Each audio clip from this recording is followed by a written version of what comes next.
स्वागत है आपका कंटेंट मॉन्स्टर्स के एक और एपिसोड में। और आज के इस एपिसोड में हम रिव्यू कर रहे हैं द इंडियन पुलिस फोर्स का, जो कि Amazon प्राइम वीडियो की नई वेब सीरीज है और रोहित शेट्टी का डेब्यू है in the OTT space.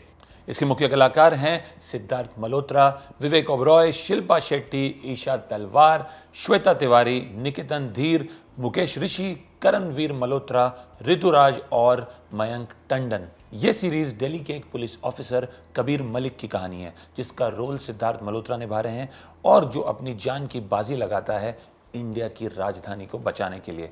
Rohit Shetty की डिजिटल दुनिया में कदम इंडियन पुलिस फोर्स के रूप में उनके सिग्नेचर कॉप यूनिवर्स वाले एलिमेंट्स को वेब सीरीज में लाया हुआ है। इस 7 एपिसोड्स की सीरीज में एटीट्यूड, स्टाइल, शोमैनशिप और स्टार पावर है, जैसा कि शेट्टी की हर क्रिएशन से एक्सपेक्ट किया जाता है। सीरीज स्टार्ट होती है शेट्टी के सिग्नेचर स्टाइल में, धमाकेदार एक्शन सीन्स, बंदूकों की लड़ाई और कार चेजेस से, जो व्यूअर्स को शुरू से ही एंगेज कर देते हैं। शो एक काफ़ी इंटेंस सीन से स्टार्ट होता है, जहां कई ब्लास्ट हुए हैं शहर में, भारी तबाही और अफरा तफरी मची हुई है। शेट्टी के फिल्म्स की तरह ये कॉप एक्शन ड्रामा भी एक खेल शुरू करता है dedicated police officers Vikram Bakshi, जिसका रोल विवेक ओबरॉय प्ले कर रहे हैं, कबीर और उन अटैक्स के पीछे के लोगों के बीच। वो लोग बाद में ATS चीफ तारा शेट्टी, जिसका रोल शिल्पा शेट्टी निभा रही है, के साथ मिलकर गुजरात ब्लास्ट से जुड़े हुए एक आदमी को पकड़ने के लिए, जिसकी वजह से उनका आमना सामना हैदर, जिसका रोल मयंक टंडन प्ले कर रहे हैं, उससे होता है। स्टोरी अनफोल्ड होती है हैदर के मास्टरमाइंड होने के सवाल के साथ और रेडिकलाइजेशन और टेररिज्म की थीम्स को एक्सप्लोर करती है। तो क्या वर्क करता है सीरीज में? सबसे पहले star power and performances. Siddharth Malhotra का restrained and powerful performance as Kabir Malik stands out. Vivek Oberoi as Vikram Bakshi and Shilpa Shetty as ATS Chief Tara Shetty bring depth to their roles, and Shweta Tiwari and Sharat Kelkar deliver notable performances. Second is Rohit Shetty's signature style. ये series maintain करती है शेट्टी का flare for high octane action, gun fights and car ceases, engaging viewers right from the start. Third is the scale and visuals. Beautiful shots of Delhi's historical monuments and wide-angle shots of cities like Jaipur and Delhi give it a cinematic feel. Fourth, the background score.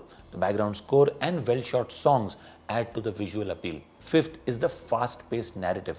The storyline, though familiar, is compensated with fast-paced developments and revelations throughout the series. Sixth is the emotional depth. Kabir के character के emotional nuances, जैसे उसकी late wife रश्मि, जिसका role Isha तलवार play कर रही है, के साथ उसका रिश्ता इफेक्टिवली कैप्चर किया गया है, जो नैरेटिव में गहराई लाता है। कबीर का डिस्कशन विक्रम की वाइफ के साथ उसके हादसे के बाद एक इमोशनल ठहराव लाता है कहानी में, जो नॉर्मली होता नहीं रोहित शेट्टी की एक्शन फ्लिक्स में, क्योंकि यहाँ पे टाइम का लग्जरी है उनके पास, इसलिए वो ये सब कर पाते हैं। एंड लास्टली, शॉर्टर एपिसोड्स लंबे नहीं है, इसलिए बोरियत नहीं होती आपको, and you can binge watch this entire series in one shot. Now, what doesn't work in the series? Well, to start with, a predictable storyline. The plot follows a somewhat predictable pattern of revenge and radicalism, which might not surprise some viewers. ऐसा कुछ है नहीं plot line में जो उन्होंने नहीं देखा हुआ पहले. Second is the pacing issues. While the musical interludes, though visually appealing, they can slow down the pacing of the story. वो gripping narrative जो नीरज पांडे की खाकी या special ops या freelancer में है, वो missing है. Third is the limited surprises. While the series is engaging, it might lack the element of surprise and new twists and turns for some viewers, especially those who are familiar with Rohit Shetty's previous works.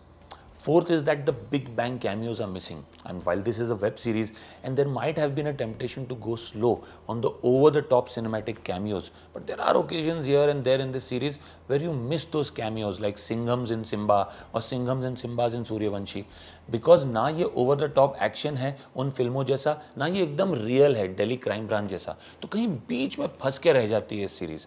इस तरह के cameos एक entertainment relief दे सकते थे series के दौरान. Nonetheless, this has the potential to create a franchise and maybe marry the Cinema Cop Universe franchise as well in the future. There are enough real-life instances which, if written well, can help carry this franchise forward. I would give this series a rating of 5.5 out of 10. Had the story not been this predictable, this would have worked much better. Nonetheless, if you are in for a casual binge watch this weekend, you can give this one a try. और अगर आपको हमारा review पसंद आया हो तो ज़रूर हमारे चैनल को सब्सक्राइब करें. अगर आपने सीरीज़ देखी है और आपके कुछ व्यूज़ हैं तो ज़रूर हमें कमेंट सेक्शन में बताएं. हम आपको जल्दी मिलेंगे with lots more of such reviews. Thank you.